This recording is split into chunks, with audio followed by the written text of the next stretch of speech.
really want to see it. Okay, guys, so we'll do pre-lab and I'll turn you loose. Wake up. So I brought this up. This is actually from Chem 1. So this, when we talked about thermodynamics, I know, this is actually putting heat from left to right, where this down here is a solid, okay? And then actually this is a liquid, and then we have a gas up there. This actually reminds me of one of the, you guys are going to make a cooling curve, so it's kind of the opposite of this. But we talked, I know it's like forever, but we said in this problem we had a solid that was at a very cold temperature. I think this is water, yeah. And we said that from negative 50 to right at the transition temperature, oops, go back, go forward. Right at the transition temperature, okay, which is 0, okay, basically any energy you put in is basically just heating up that solid. And then it plateaus here, and I mentioned that because that's exactly what you guys are looking for today, that transition. This plateau right here is basically you pump it with energy, and it maintains 0 degrees Celsius, which is the freezing point, melting point temperature, and it just transitions. Da, da, da, da, da. That's what you guys are looking for today. And then actually once it's a liquid, you take it from 0, of course it vaporizes at 100 degrees Celsius, so that was 0 to 100 degrees Celsius. And then we're not going to do that today, but actually at that point it stays a liquid, and basically you see the liquid rise in temperature. This, to me, I think of this phenomenon sometimes when you're making candy, where basically it goes to a certain temperature and it holds that temperature, and then it will ramp up and then it'll hold that temperature. Basically it's reaching different plateaus. Then up there, as it's a liquid, again, you're going to go ahead and it's going to stay at 100, no, sorry. It's going to go ahead and vaporize. So basically any energy you put in is not raising the temperature of the liquid. It is actually causing evaporation. So that's actually why you see that plateau right there.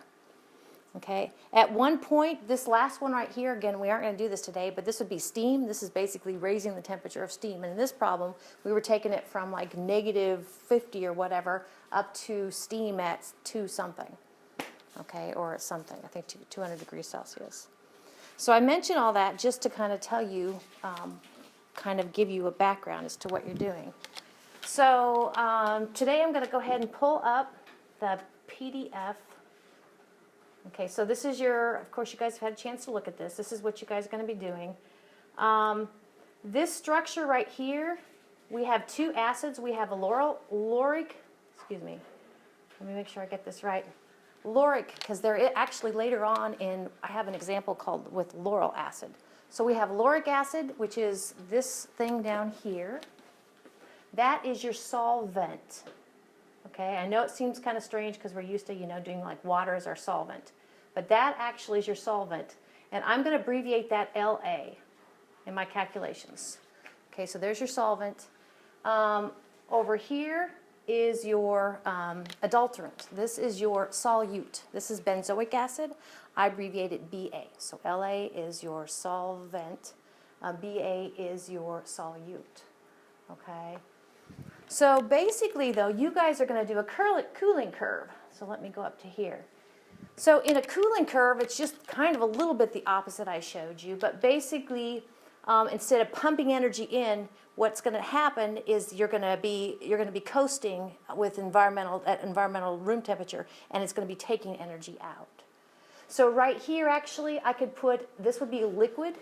This is liquid cooling down. This is liquid transitioning to a solid, and this is solid cooling down. So it's just kind of backwards, but it's the same idea. So the transition temperature, the freezing point temperature, the melting point temperature, those are the same. That actually, they say, can be extrapolated back. So your curve should look something like this. And when they say extrapolated back, and on my calculations it looks pretty ugly, but you take kind of this flat part and you kind of go back to where it intersects this part. Okay? And whatever that temperature is, that is your TFP. That's your freezing point temperature. Okay. Now, in lecture, we got to it yesterday, This idea that when you add, in this case, benzoic acid, BA, when you add an adulterant, what's going to happen is the freezing point temperature is going to go down. And you're actually going to see that on your you're going to run the contaminated stuff, your impure stuff is going to be second. So you're going to run the pure lauric acid first, and then the lauric acid with benzoic acid. So you should expect kind of to see a curve that kind of goes like this. It'll be, this will be your, if the first one's your pure stuff, this is with solute, specifically with benzoic acid. Okay, so here in a minute in your calculations, I say you're going to go ahead and kind of extrapolate where these two intersect. Okay, and that actually is going to be your freezing point. Now, I was careful to tell you yesterday that we put a little superscript 0 for the pure stuff with regard to the equilibrium vapor pressure of the pure stuff, and we put a non-superscript, you know, a no not for the stuff to which a solute has been added. So that's kind of the convention. One last thing before I leave this and tell you the nuts and bolts of it. Remember, there is this equation, the freezing point depression, the change in freezing point temperatures is equal to, not Henry's law constant, but the freezing point depression constant for the solvent, which actually is that 3.9 degrees Celsius per molal of solute, okay, for lauric acid. And that's times the molality. In this case, that's going to be times the molality of the solute. It's always the solute, in this case, BA for benzoic acid. Is that the negative constant? No, we associate the, is it? I don't know. It isn't in here. Okay, then it is. Okay. Yeah. Yeah, I get my chemistry books mixed up. So, yep. Okay. Yeah. Negative 3.9. All right. So, nuts and bolts of what you're doing. Go ahead and leave it up to you a little bit. The instructions say only one graph. Probably one graph is what you want to go with. If you can provide me with the data tables, that would be nice. It seems like that's what I've had in the past. So if it gets too terrible, don't worry about it. So you'll have those, and then the first calculation goes something like this. Calculate the delta T, or the freezing point depression. So it's final minus initial. That final one is the red one. The initial one is the green one, the pure stuff. Come up with the delta T. The next one is go ahead and knock out molality of the benzoic acid, which is your solute. Okay. Is it negative? It must be negative. I'll go ahead and throw in a negative there. Okay. And then number 3, actually 3 and 4 are a couple ways of describing how concentrated the BA, benzoic acid, is in your lauric acid there. So the first one, basically, you're going to end up with kind of grams of BA per grams of LA, grams of solute per grams of solvent. And if you piggyback, like your hint says, if you piggyback on the molality of the benzoic acid, understanding that that's moles of benzoic acid to kilogram of solvent, which is lauric acid, this second term here, like your hint says, is basically the molar mass of benzoic acid. Go back to the periodic table. That way, moles of benzoic acid will cancel. We'll be left with grams of benzoic acid per kilogram of lauric acid.